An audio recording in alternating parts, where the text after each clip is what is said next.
Welcome back to the Expansion Pack podcast, where we download this week's content and bring it to you.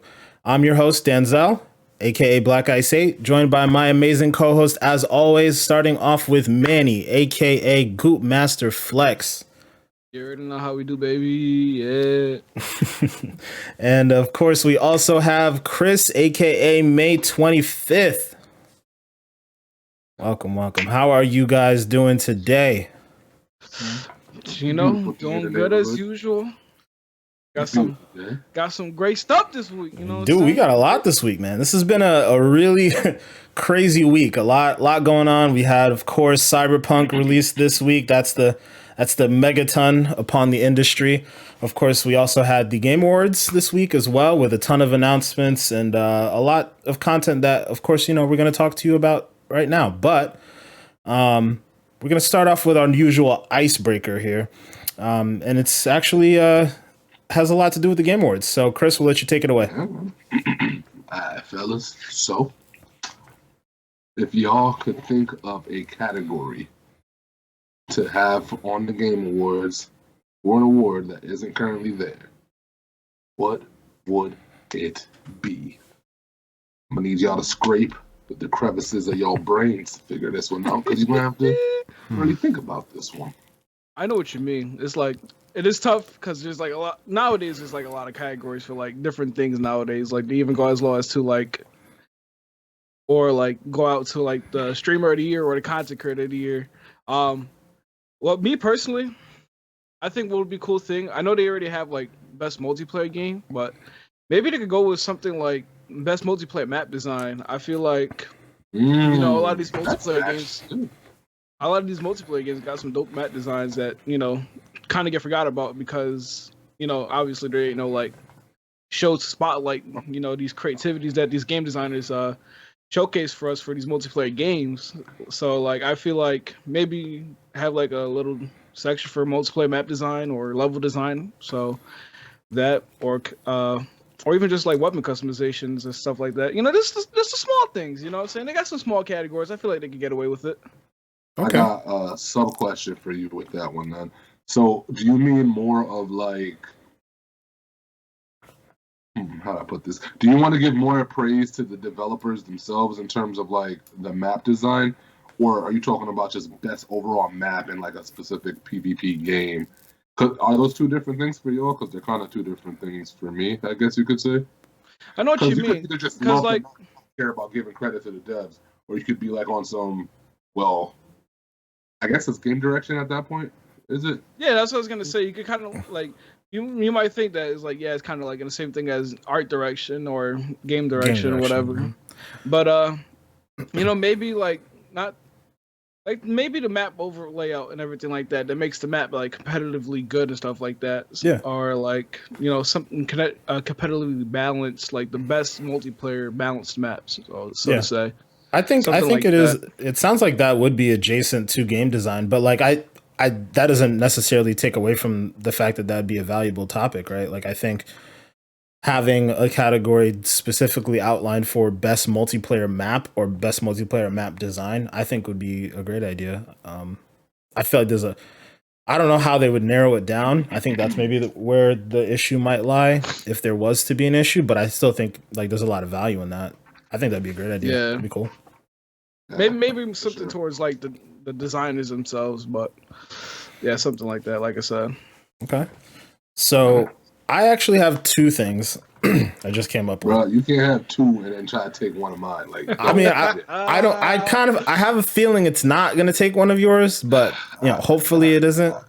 I think my first thing is I would like to see the return of like game like best game on a particular console. So like PlayStation Game of the Year, Xbox Game of the Year, PC Game of the Year, Switch Game of the Year. Like I would like to see the return of that because I feel like that holds some value. And then the other thing is like hardware of the year. In the regards of, so like this year the nominees would have been like, you know, obviously the Series X, the PlayStation 5, the RTX 3090, like hardware that's helped to take gaming, for consumers to like another level. Where I think a couple years ago it would have been the Elite Controller 2, right? Like that probably would have been a nominee. So I would like to see a category like that as far as hardware that we could all kind of praise a particular creator or developer around. I think that'd be a really great idea. I didn't think about that. I remember they used to even have like best console of the year, like where they just vote on like which console had just I know a why better they took year. that away though. Yeah, I know. They definitely took that away for the console wars nonsense. Yeah, because it's just too toxic. So I wouldn't want to see that come back, but at least having like hardware of the year in a very technical standpoint, I think that would be really interesting for the industry at least. Nope. Yeah, because something like that, I think the PS5 controller would be a big contender for absolutely that. You know what I mean? So that's pretty cool. For me personally, I wanted to see like I kind of want to see more of like an international dev of the year kind of thing.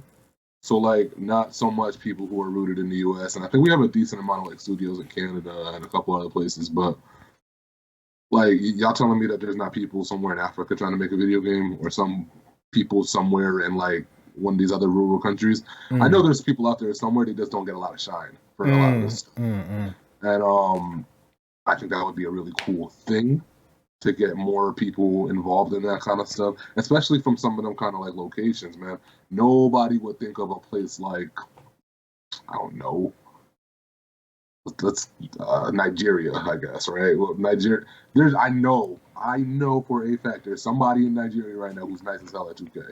I know for a fact. There's got to be at least one or two. So it's just, I don't know. I just wish sometimes that you could see how gaming works more in other countries. You see how it affects the US. You see how it affects other more prominent, I guess, spoke about countries, but not so much like the other ones. I'd love to see how that works out there, for sure. So that'd be me. Yeah. So I guess my question to you would be like, what exactly would that category be? Just like international, you said game studio, game developer, game content creator? I would say, I guess you could kind of go in all those different avenues if you wanted to. Right. I was more tackling it from the developer standpoint. So just somebody who came up with a IP, but like not from the States or something like that. I get you. I think that's tough because I don't think that game development is solely focused on the US. Like, I don't even think in the sphere of like what we watched in the Game Awards, it's solely focused on the US. Like, obviously, Japanese content creators, or let me rephrase that, Japanese game developers are highly praised, highly sought after. Obviously, game development happens in the US, but I think it's such a small, like, niche in the US as compared to like, there's a number of Japanese developers, there's a number of developers in the UK, there's a number of developers in France and in Canada. Basically, that's Ubisoft as a whole. But then you also have like CD Projekt Red, who represents for Poland, and like I don't think that gaming is that centralized in the US as far as developers go. So I would be curious to think of how they could focus on those smaller countries like you're talking about. Like nobody's thinking about the fact that there's a developer in Nigeria developing a game, right? Like nobody's thinking about that. So how do you like shine the light on those countries? Like shine the light on a developer in India, shine the light on I don't know, a developer somewhere in Mexico. Like right, yeah. Like yeah, definitely those countries that don't get talked about. And I don't know if like international game developer of the year would work. I feel like they would have to find a different, like I feel like that's almost an impossible task because international game developer of the year, like you could, I don't know, there's so many different people you could throw in there because there are so many different people from all over the country. Like the high tier developers are still in France, the high tier developers are still in Tokyo, and so on and so forth. So I guess indie developer of the year would typically end up falling in that category, but then it's like you have to like fight through. To include everybody from the States and stuff in that it's like broad when you say it that way. So it's like, yeah, I don't know how to word it. I don't know. I think it's an interesting idea, and I get the idea that you're coming at. Like I'm just like brainstorming myself. Like how do you how do you narrow that down enough? And I think they do a pretty good job of trying to showcase like all these different cultures and whatnot. Because they obviously had the what was it called, Future? Oh man, Future Class, and you could tell they were trying to show off a lot of different esports people, developers, content creators from different places. I remember they were showing off esports team at Morehouse and a lot of the historic black colleges. I mean, still that's obviously focused more in the US, but even still, that's a story that doesn't really get talked about a lot in the US alone, is the fact that, historically black colleges have esports teams. Nobody knows that. I mean, people don't necessarily even know that colleges have esports as like an elective too. So I think they try. I don't know. I feel like that's a tough one, but it's an interesting conversation for sure.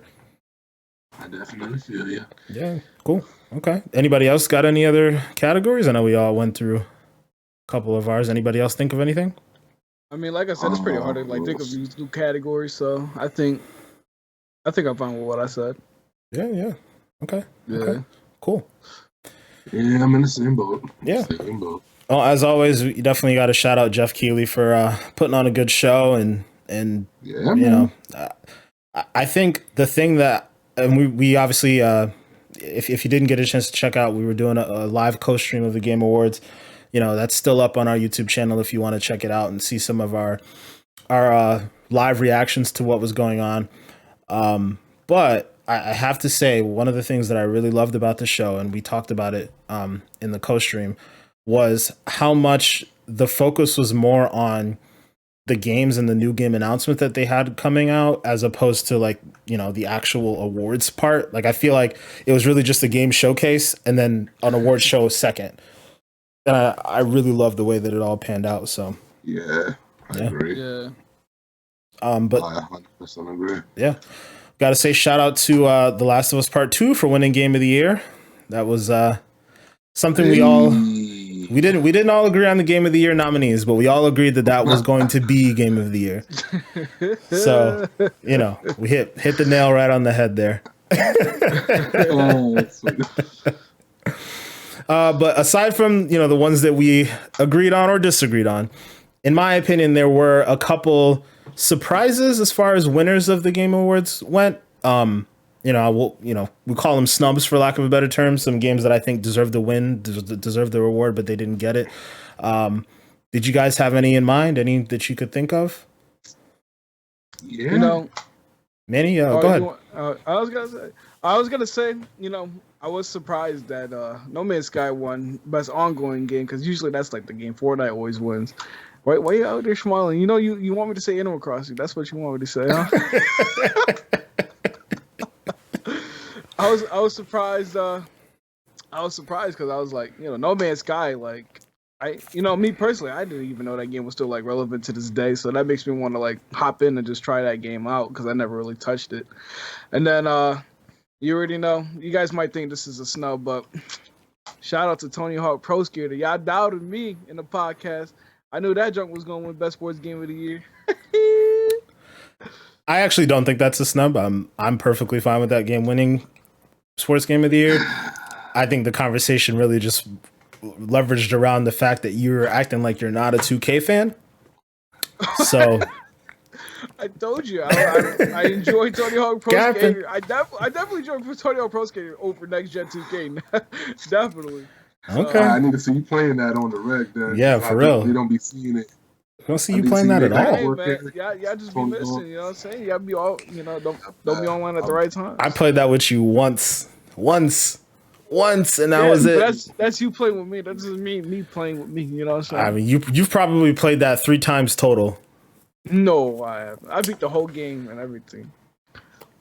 All right. Anyways, moving on. Chris, you got a snub? Yeah, absolutely. Best RPG. The fuck out of here. Get the hell out of here. That's the one that Final Fantasy won, right? Yep. Over Genshin? Nah. Yep. Nah. Yep. Nah. They out here with that one. That was the worst one of the nights. I think that was the one that had me when we were doing it, and I was like, because we joked about it, but yeah, I didn't really think. I didn't think it was gonna get it either. But yeah, the Final Fantasy love is real, man. The Final Fantasy love is real. It's amazing. Funny enough, I think you guys ended up taking the two that I had my eye on. But I think the other one that had me a bit shocked was the best community support that ended up going to Fall Guys. Yeah. Man, Fall Guys deserved it. I don't want to hear that. Destiny? Over Destiny, over Apex, know, over Fortnite, like best community support. I mean, I don't know, man. I'm perfectly fine with it. I think y'all just biased because y'all Destiny fans. If you're perfectly fine with it, bro, I need you to come at me with like an actual point. Seriously. You're fine. Because I don't understand. Also, you got to stop talking about us being Destiny fans. That like I literally just said Apex, like Fortnite, like all those games have much better community support. Like this is another one of those situations where you out here tap dancing and capping. Like what? Like what's going on, Mandy? Don't get me wrong. Fall Guys, I think they're great. I enjoy their community engagement on Twitter and all that stuff. They're really funny. They do funny things, whatever, what have you. But when you compare it to the fact that, we've talked about this before, but Destiny, they're constantly talking to their players. They always have a TWAB every week, outlining what they plan on doing, what's going on in the community. If you look at Apex, they're how consistent they are with talking to the community, having different seasons, so on and so forth. I mean, even Valorant, like I don't know. I feel like when you talk about community support, it can't just be, okay, we're up on Twitter and we're talking about, okay, like the game's had issues on launch. Okay, so we're talking to people on Twitter and telling them that game has issues, bear with us. And then we're cracking jokes with Tim the Tatman or whatever the heck his name is. Like, that's great, but is that community support? I mean, the engagement with the community, you know what I'm saying? I have a question for Randy. All right. No, you no. Well, you don't like my questions? Go ahead. Do you know the names of the community managers or whatever for Fall Guys? Because the one thing I'll say about So why are you repping it so hard? I'm just I know Fall Guys is gonna win. I feel like because everybody Fall plays Guys, this, but knows their community managers off by first name, damn near, or not even by first name, but whatever their handle is on their social media. Okay. Everybody knows Cosmo. Everybody knows DMG. Everybody knows Deej. And we all know the guys who you reach out to. And it almost makes you feel like you know them on a personal level because that's how they respond to you, kind of like on Reddit and whatever. Like, dude, I don't know, man. Between the games that Denzel mentioned and then Destiny specifically, I'm very shocked as well that they didn't get that. But yeah, I don't know. Maybe Fall Guys is really out here just sending out, emails to all their users every day saying good morning or something. I don't know. I mean, I follow their account. Like I don't see anything that rivals Destiny 2. I mean, I'm gonna be honest, taking it away from even the nominees that are there, right? We don't play it as much anymore, but the Division 2 was a game that we were playing pretty consistently. Those developers still to this day are very communicative. Every week, they have a live stream talking about every week or 2 weeks or something along those lines. They have a live stream. They're communicating with the community. Like that is really great community support. And I get that the Division 2 isn't really like a game that's setting the world on fire right now. But when we're talking about community support, like I feel like when we talk about community support, we can't just put in games that are like the hotness right now, right? We have to give credit where credit's due in that regard. And Fall Guys, cracking jokes on Twitter, I don't know if that's it. Hey, the people who voted think so, I mean, I think I think that one is just another popularity contest, right? Like, which of these games is the newest and the hottest right now? Fall Guys and Valorant. So those are the two that people are gonna vote on. Like, they don't know anything about the community support in those games, and they're just gonna be like, well, I like Fall Guys. Like, and don't get me wrong, like I said, I think Fall Guys deserves all the credit that it's gotten in the other categories. I think it won, what was it, best family? No, not best family. It was Animal Crossing. They won another category, right? I don't think so. I think that was the only one they won. But that's why. That's probably why. Sheesh, let them live. Let them live. I mean, they're living just fine. They got their shine. They got a whole announcement in the Game Awards and all that jazz. True. Yeah, they got their thing going. They got their time. I mean, like I said, I enjoy the game. I like it. It's got my critique has nothing to do with whether I like the game or not. I mean, that it's just realistically how it is. Like the community support that I've seen from that game does not rival the competition in that category as far as nominees or other games that didn't even get nominated. So I think that was kind of a weird one, but it is what it is. Hey, it is what it is. The community has spoken. The community has spoken. Well, anyways, they'll give me some with Animal Crossing. I want to give it to you. I mean, the community has spoken. I mean, that didn't even come close to, what was it? They had like that Gamer Choice Award that they had. The round robin where they basically went through and like eliminated different games. That didn't even make it to the final 5. So the community has spoken. Not Game of the Year worthy. Not Game of the Year worthy. Great game of the moment. You know, it had its shine, but Game of the Year, it was not. And like you said, the people spoke. But moving on to something else here. So as we talked about, you know, Fall Guys got an announcement. We saw a ton of game announcements at the Game Awards. A lot of really good stuff that I know we were all excited about as it was coming through.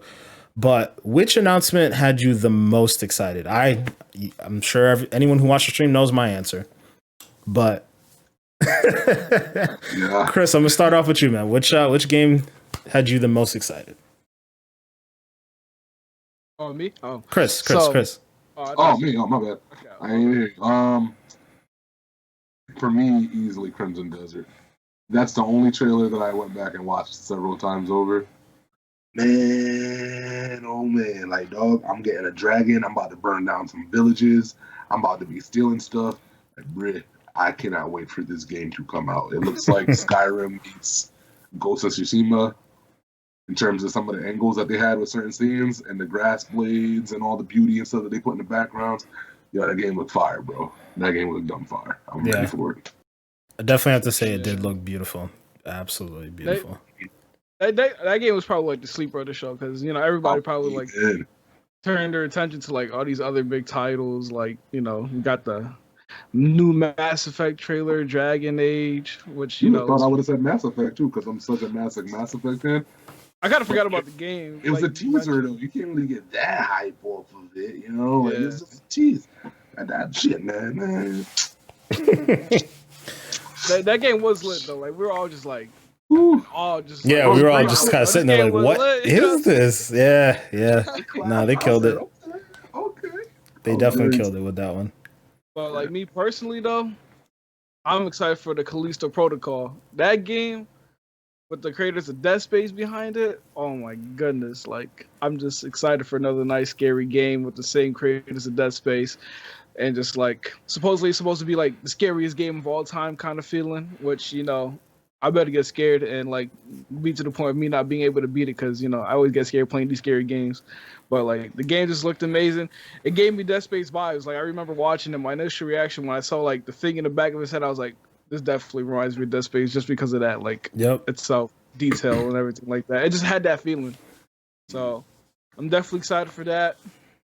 And then the Back 4 Blood, that game, you know, another game where like this is the previous creators of like Left 4 Dead decided to make their own new studio because Valve probably didn't want to make another Left 4 Dead, so they did their Back 4 Blood. That game was lit as well. You know, huge Left 4 Dead fan, so can't wait to, you know, hopefully get into the alpha this upcoming week and be able to try that out as well. Yeah, man. I also signed up for the alpha. Definitely trying to get in there because I need me some Left 4 Dead in my life, and that so clearly a Left 4 Dead successor, spiritual successor. That I'm super excited for that. But of course, my game that had me the most excited was Perfect Dark. Oh my god! I've been waiting so long for this game to come back, or like to hear something about it, because it's been rumored for quite a while that, you know, of course, Microsoft put together the initiative, their quadruple A studio to put together something that's supposed to rival God of War, supposed to rival Horizon Zero Dawn, as far as storytelling and you know, high quality games. That's what Microsoft said as far as their intent to establish that studio, and that's why they use the term quadruple A. I guess in their minds they look at God of War and Horizon Zero Dawn as quadruple A titles, and I would have to agree. So yeah, that's the whole purpose of A Perfect Dark, and you know, it looks like, based off of the little interview that they had put together before they actually revealed the teaser, it looks like they're looking for the game to be more than just your average shooter. Sounds like they want to incorporate some different mechanics in there. I am super, super, super excited about it. I loved playing Perfect Dark back on the 64. Love the weapons. The game just felt extremely unique. You know, back then it was made by Rare, and came out right around the same time as a game that a lot of people loved in their childhood, which was GoldenEye. And it basically had the feel of GoldenEye, but with really unique and different weapons. You know, I remember there was this one alien weapon that lets you shoot through the wall in the multiplayer. Like, it used to piss people off when you got it in the game, but it was just amazing. That game was absolutely amazing. I can't wait for it to come to next gen. And yeah, hopefully we'll see it sooner rather than later. Dope. Yeah, I definitely can't wait to try it out. You know, I'm excited. Yes, I played a little bit of Perfect Dark with the Rare Replay collection they had a couple years back, but I never get to really like fully play and fully experience it when it came out back in the good old days before I was born. No. You know what? It probably was before you were born. I wouldn't be surprised. Yo, all right. So here's my question for you guys based on that. Is it do you guys think it's a sequel? Do you guys think it's a remaster? Or do you guys think it's like a reboot? I think it's a reboot altogether. Okay. I'd be perfectly fine with a reboot because, like I said, I ain't played the old ones back in the day, so. Yeah.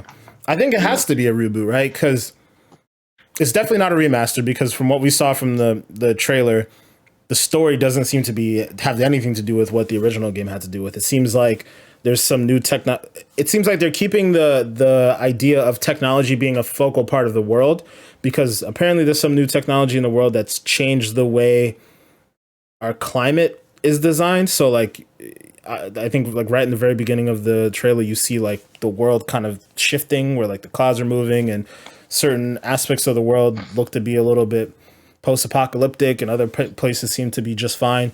So like there clearly seems to be some sort of shift on the earth that changed the way everything is panned out. And I guess you're just kind of going into, I don't know, save the world or change it back, or God knows where we're going with that, but it definitely looks like a reboot. And they need it to be a reboot because it's been so long since we've seen that IP. It's been so dormant. I know they came out with a version of the game on Xbox 360 that did not go over well at all. So, you know, they could basically blank that out of their minds. And now we're looking at a game that's been dormant for basically 20 years. So, yeah, crazy. Yeah, can't wait. Crazy. And it's good to see Microsoft do things like this, though, because you think about it, they have so many IP just sitting there, right? Like they own Rare. Rare has made tons of great games, like from, you know, my childhood, and Chris, I'm sure your childhood too. Like, so they have so many IPs just kind of sitting there, like Conquerors, you know, Perfect Dark, Banjo. Like they've got those IPs sitting there. It's exciting to see them finally starting to do something with it. So yeah, sure. I can't wait. Sure. But yeah, speaking of Microsoft and the dormant IPs, not necessarily as dormant as Perfect Dark, but we got a nice update on Halo this week, right, Manny? Yeah. What we've finally been waiting for. So yeah, tell us about it, man. What's going on with Halo? Man, it's about damn time. The only sad news is it's coming fall 2021. But other than that, you know, I was reading upon the article, long article, you know, freshen up my reading skills. But it was long. Yeah, I was reading upon it, and I was, I guess, somebody named Joseph Staten, came back to the team in the summer where, right after the whole disaster of the Xbox showcase, not the showcase itself, but like the Halo Reveal, yeah. gameplay trailer, where people were making fun of the graphics. We met our buddy Craig, the brute that had no facial expression or hair. Um, so like, obviously there had to be work done with the art team. Joseph has been a part of the Bungie team that worked with Combat Evolved 2, 3, and ODST, also Reach. So, having that kind of experience where obviously those Halo games, the art design was great. The games looked amazing, spectacular for what it was at its time. So it's great to see what they're talking about with how they're like basically freshening it up.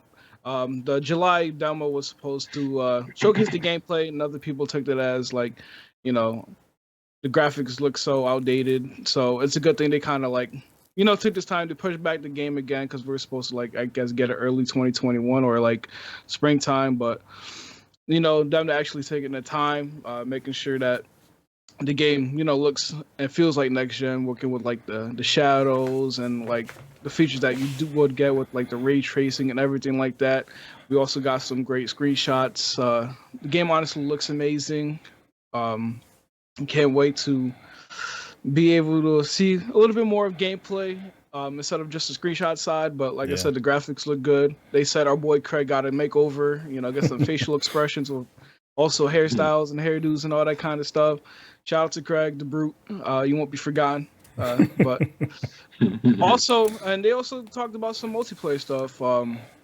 We all know Halo Infinite multiplayer is going to be free to play, which is a big W on Xbox part. And if you have Game Pass, I'm sure the campaign will be also free as well for Game Pass owners. So he talked about how like the customization is going to be like big, and it's not going to be like anything where it's like loot box related. They completely shut that down, thankfully, as well as talked about how it's not going to be something that you feel like is a huge chore. You're not going to be spending countless hours that you don't have just to get this one skin that's only there for a limited time. They're saying that people will be able to work on their own pace, which is good because I'm a slow gamer when it comes to like trying to earn my way, completing these challenges and stuff like that. So I don't have to worry about like falling behind on like a season pass, for example, which I'm sure they might have a season pass. They didn't really say anything about it. And they also did mention that, they're not going to have loot boxes, but they are going to also have like those high tier like skins and stuff like that you do buy, which is understandable for a free to play game. Yep. I ain't complaining too much. But also like how they mentioned that the customization is going to be like Halo Reach's. And we all know Halo Reach customization with the Spartan armor, the fact that they had like pretty much you able to customize to every little detail, the helmet, the shoulder pads, and then the arms, the knee pads. So they mentioned that it's going to be back in the game as well. So I'm really excited. I think even what this like little piece that they gave us about the multiplayer and graphics has got me, wanting more Halo. I want more Halo. I need it. I agree. I was saying this, the day that it got released, but I noticed that Microsoft loves to release bad information or like information that may have people's feathers ruffled a little bit through like blogs and whatnot. Like slipping in there that it's going to be released in holiday 2021 is like everybody's like, damn, come on, because we all were really hoping that okay, it got pushed back, like we'll get it pushed back to spring, maybe summer, but to have to wait a whole nother year, it hurts a little bit. But if it's for the best, Halo is a franchise that we've talked about on the podcast. It cannot afford to fail at this point. It's very much synonymous with Xbox. They need it to be successful. So if they have to push it back to next year to make sure that everything is right, graphically, it seems like that was really the main focus, based off of what Joe Staten wrote in the blog post there. It seems like graphics were the main focus. It seemed like the game was pretty much ready to ship, from a technical standpoint, and from a story standpoint, it seemed like the game was pretty much ready to go, but they needed some more time to refine the graphics, make sure there weren't any little bugs. fix up our boy Craig, which they very specifically mentioned in the blog, which I think was funny. Shout out to Craig. He'll forever be a Halo meme now, which is, I mean, it's kind of funny because sometimes you have these hiccups, but if you can turn them into like a meme that stays fresh in people's minds, it's free publicity, right? So, yeah, I'm excited for it. I cannot wait for Halo. I love Halo just as much as I love some Perfect Dark. So yeah, I mean, I'm sure we're all sad that it got pushed back because like we heard rumors of spring, but like it can have like a good outcome. Like how Sonic movie had like their backlash, but ended up making it into like a positive like outcome with their movie. So yeah, yeah, Chris. Chime in, man. What are you thinking about this? I know you're not as much of a Halo connoisseur as us, but I'm okay with the pushback. I mean, especially considering probably where we're gonna go in the next topic. But I'm okay with people taking their time to make the game right. For me, this was probably gonna be my big toe dipping into the water for Halo because I tried to play the older games with you and I just couldn't get through them because they were just older. But like, I'm looking forward to hopefully this being something that captures me. I definitely am looking forward to seeing how the multiplayer works because I don't know why. I don't know, like the last 3-4 years, I don't know where I'm a PvP player and I just be out here trying to shoot people. I don't know where that happened. I don't know what happened, but I'm trying to get in there and clap it up. Yeah, man. But yeah, I think more devs and more studios and stuff should do this kind of thing. If you know your stuff ain't right and you have a reputable IP, like this ain't no little game, you know what I mean? This is Halo, you know what I mean? This is the same as though, like, imagine if Mario came out with like a game and it was like half shot. Like, Nintendo wouldn't put out half exactly Mario game. Exactly.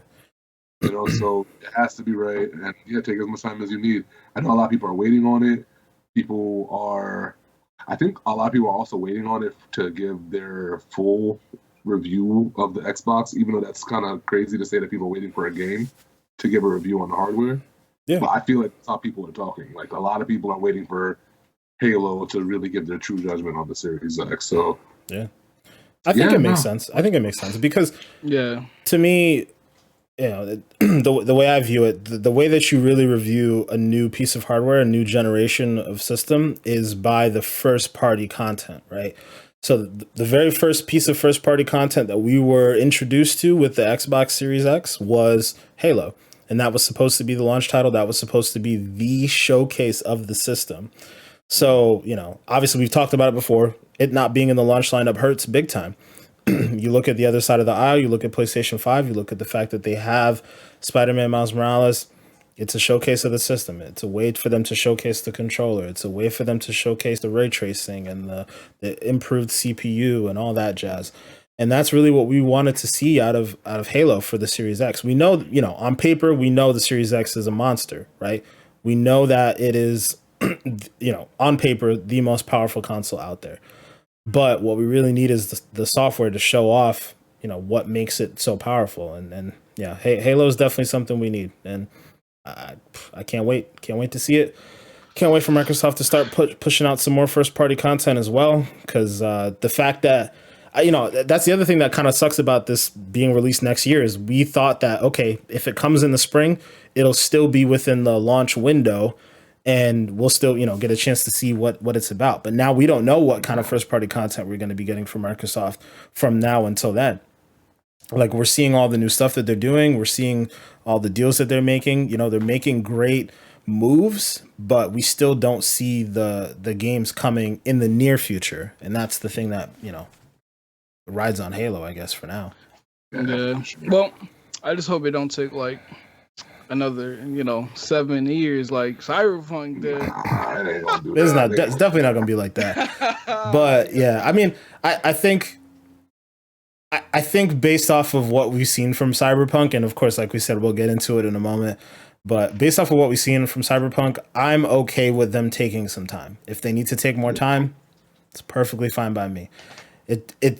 we just want it. That's all it is. We want it, but at the same time, we want it to be good when it comes. So if they have to take time to make it good, make it not buggy, make it look beautiful, make sure that Craig, is all ready to go. He's got his makeup on. He's ready, ready for prime time. I'm perfectly fine with that. But, for now, we'll wait it out. We'll see what we can do. The fact that we do have Cyberpunk helps a little bit. Flaws and all, it's definitely a really robust game. So, we'll dive into that now. It's the game of the moment right now. Everybody's talking about it. Everybody's playing it. I'll let you guys, start it off here. Manny, what are you thinking about Cyberpunk so far? I mean, it's a good game. I like, the story's good. Obviously, I won't get too much because we don't want to spoil anything, of course, for the people watching, as well as Chris, because he barely played it. Yeah, we're gonna keep it spoiler free today for sure. I mean, I am kind of disappointed with the amount of bugs I've been experiencing. Honestly, like you might say, it's to be expected with a game that comes out. You're bound to find bugs or everything like that. But it just starts to question, like, is this game like even made for last gen? Because fortunately for us, I play it on the Xbox Series X, but I'm guessing they tailored it to the One X, where it's like you got the performance and then you got the quality mode. Quality mode. Or PlayStation, they don't get that, and it's like, and if you have the original Xbox still, the game, I don't think the game runs in 1080p as is. And I heard the game just doesn't look the greatest on that regular Xbox. So, like, it just got me thinking, it's like, should they just have made it tailored for the next gen system instead of trying to push these for the last gen consoles? Like, I understand they announced it 7-8 years ago for the last gen console and they finally released it. But I'm just starting to think that maybe they should have just made it strictly just for the next gen systems, because I heard on PC it looks amazing. With the ray tracing and everything like that, but on the console side, we have to deal with the last gen versions because we don't have an Xbox Series X or S Enhanced or the PS5 version. And like everybody says, if you go on the internet right now and you see everybody complaining about the bugs that you get from Cyberpunk, so I mean, personally, despite the bugs and everything like that, it is a great game. I do enjoy the gameplay. The gunplay feels great. I do try sneaking around sometimes as well, but I do have trouble because they always catch me for some reason. I mean, I am a big guy, so. But,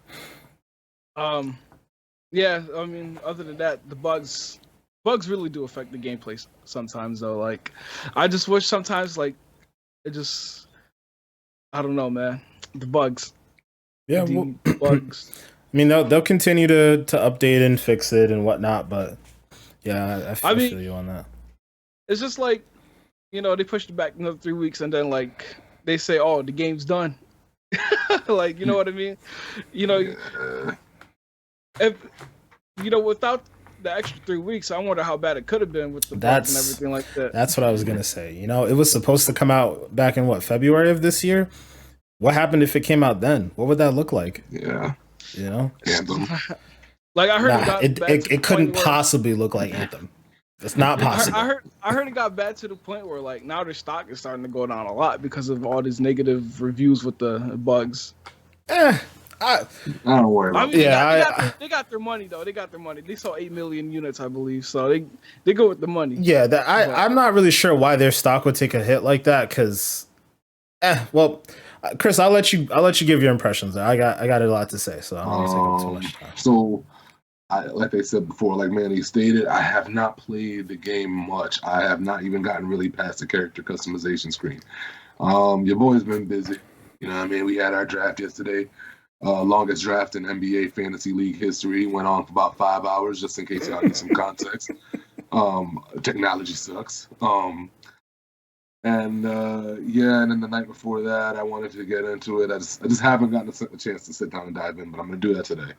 But I've been watching streams. I've been watching in small doses. Is like Jack Frags, he put up a 3-hour stream the other day. I only watched like 15 minutes of it because I was like, I don't want to spoil too much for myself. Yeah. But I need to see what the game looked like. You know what I mean? And the general consensus that I can come up with from what I've been seeing is like it basically is the same as one of my boys, my coworker. I recently converted him to Xbox from the evil clutches of Sony, and he texted me the other day. I think it was 2 days ago, and I asked him what his review on the game was, and he goes, because he hadn't come to work that day. I think he had PTO, and he goes, so the game is completely fucking broken. They should have definitely waited a whole another year for the game to come out and cook it a little bit more. But I was up until 4:00 in the morning last night, and I'm still completely obsessed with it. And I just woke up, and it was like 3 p.m. in the afternoon when he hit me back. And I was like, damn.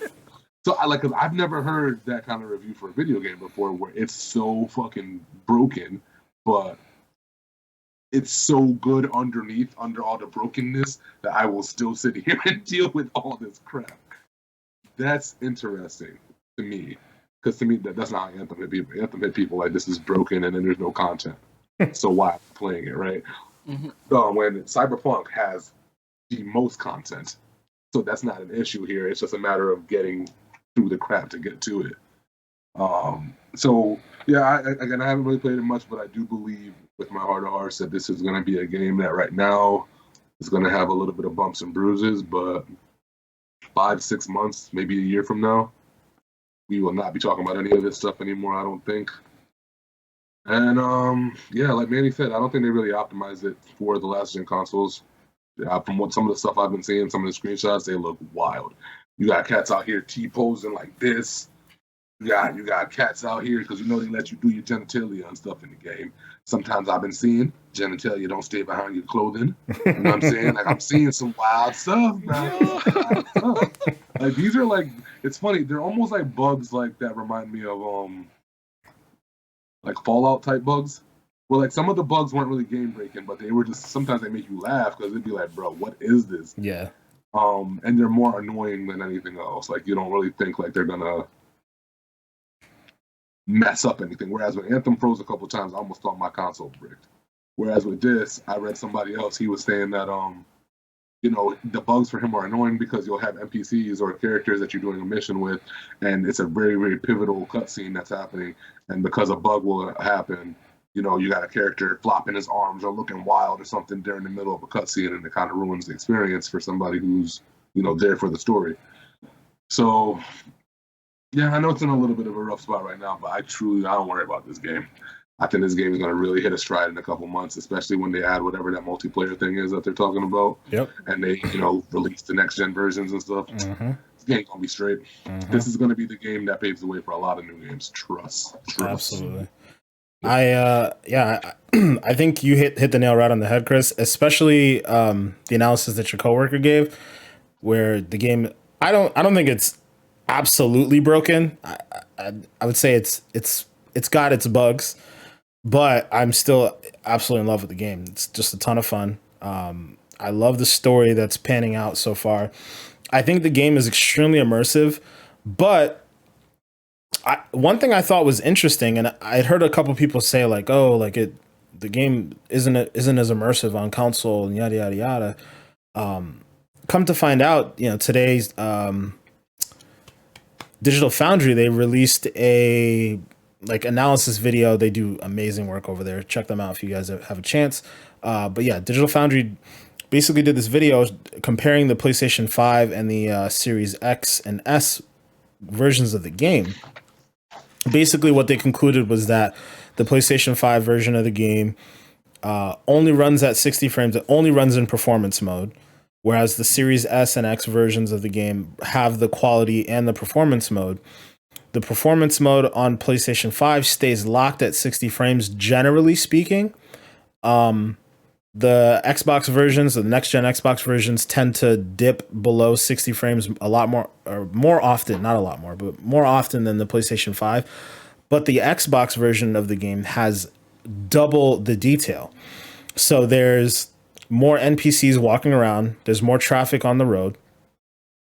And I basically where I'm getting at with this is that somebody mentioned how less immersive the game was on console. Come to find out, they were actually talking about the PlayStation version of the game.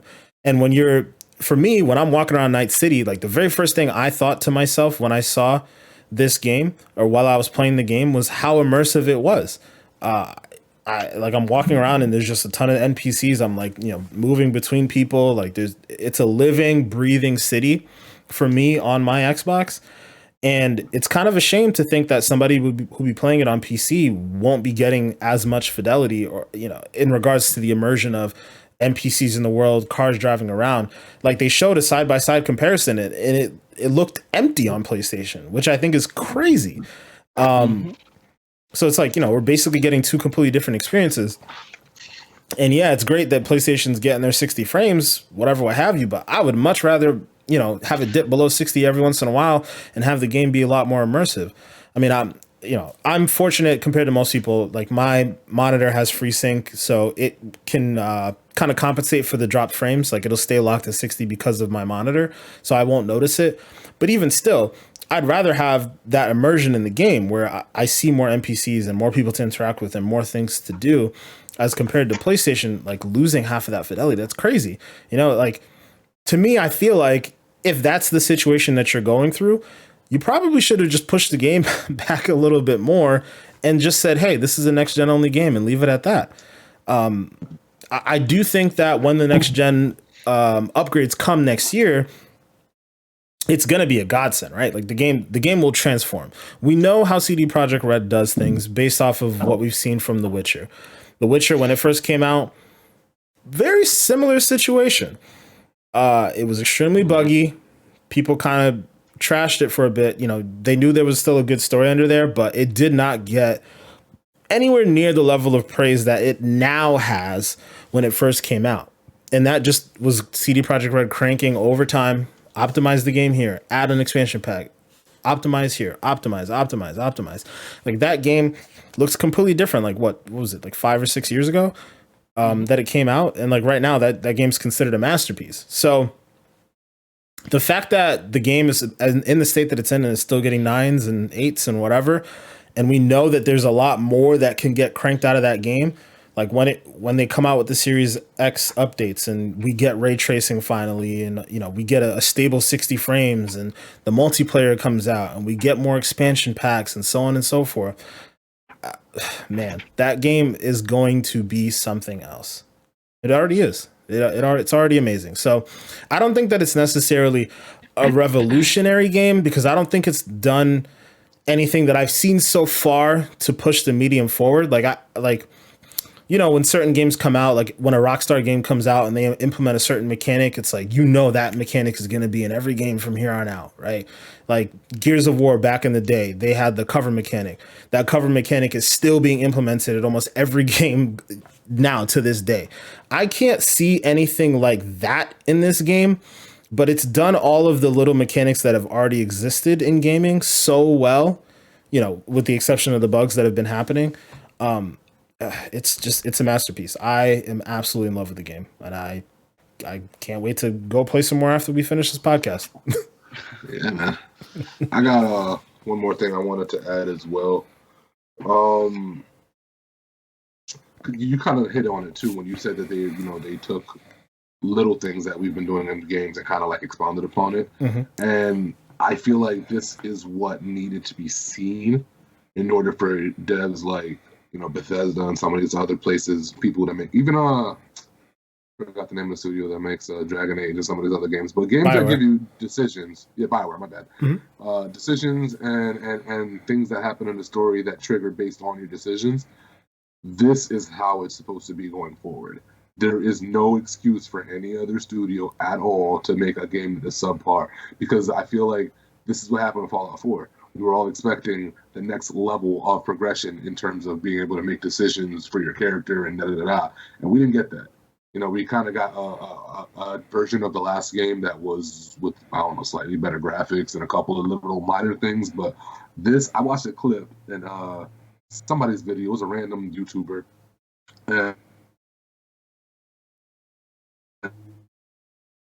Basically, and this is pretty spoiler-free, the main character got given a key card or something like that and got told to bring the key card to somebody to pay for something that they needed. And now, I guess the point that I'm making is that you don't know that the card that you were given has like a virus or something on the card unless you physically decided to just randomly open your inventory and look at it, right? But then that's what the person did, and the card was bugged. So because of that, they also were given an option to take the virus off of the card before they went to go do the transaction. The transaction goes south, and people could have died. But then it was a scenario when he was like, well, here's this card. They were going to give you this virus, da, da, da, da. And they looked at it, and they were like, oh, shit, no, he did wipe the virus off the card. This guy, we can trust him. And little tiny things like that, because you could see before it got to that point, there was maybe at least a good 5 or 6 different character decisions that easily could have turned the story to another angle. Somebody could have got shot. Somebody could have went off the edge. Somebody could have... That's not in no other video game that gives you decisions. So to the point where it's so fluid like that, bro, like that is crazy. Crazy. Yeah. That makes me feel like that's wild, man. Like you don't get that.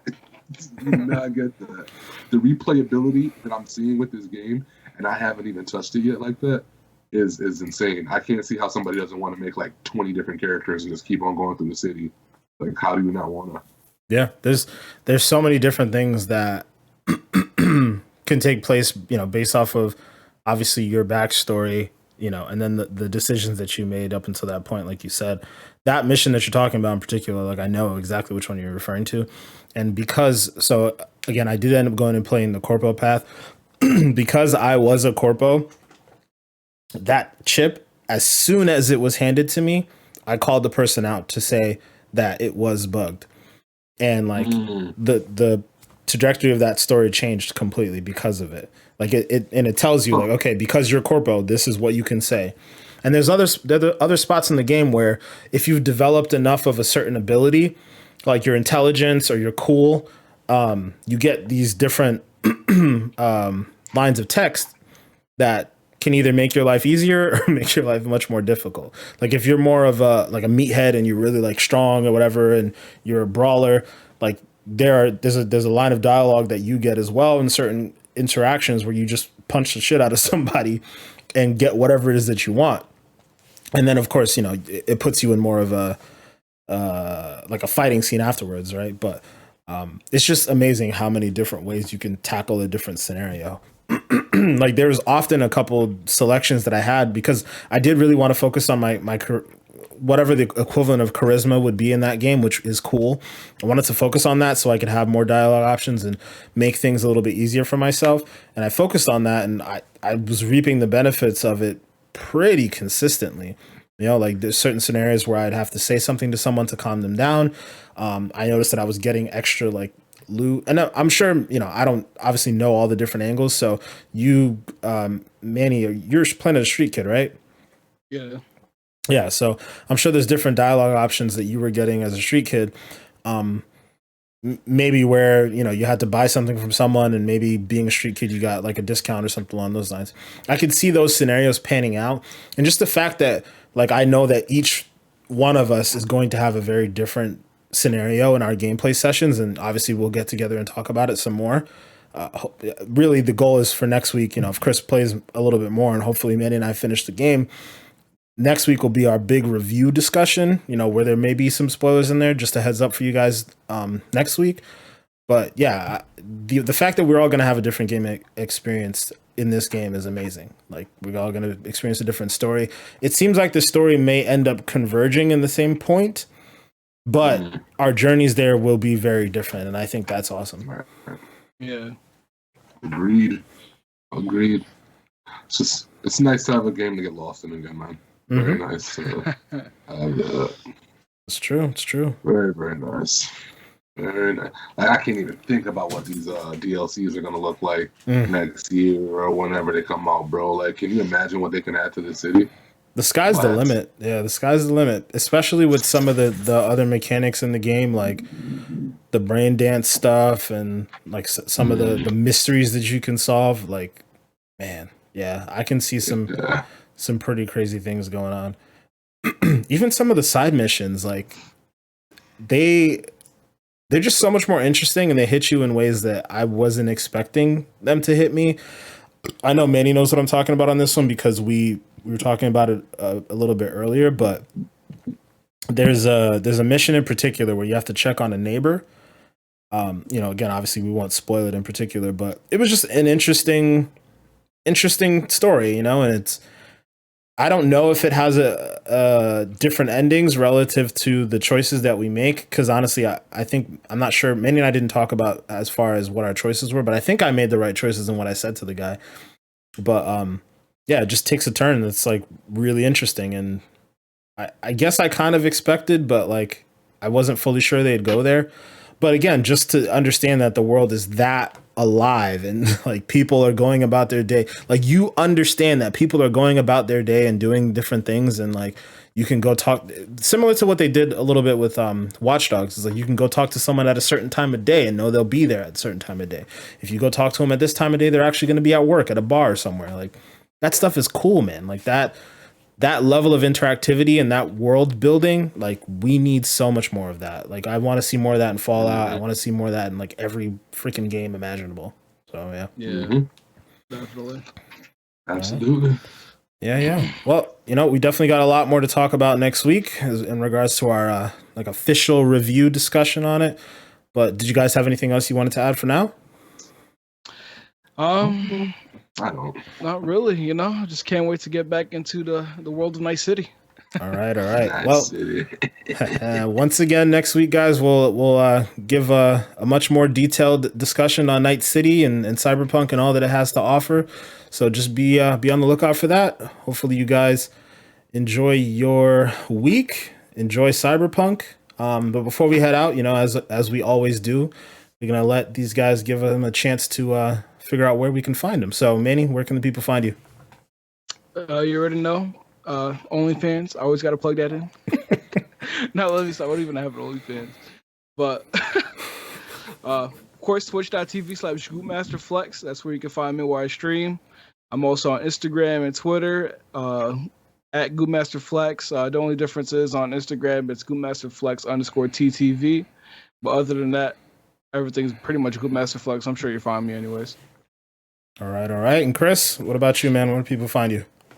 Well, you already know, as always, if you're looking for your boy, you can find me and everything at MAY25THXX on everything.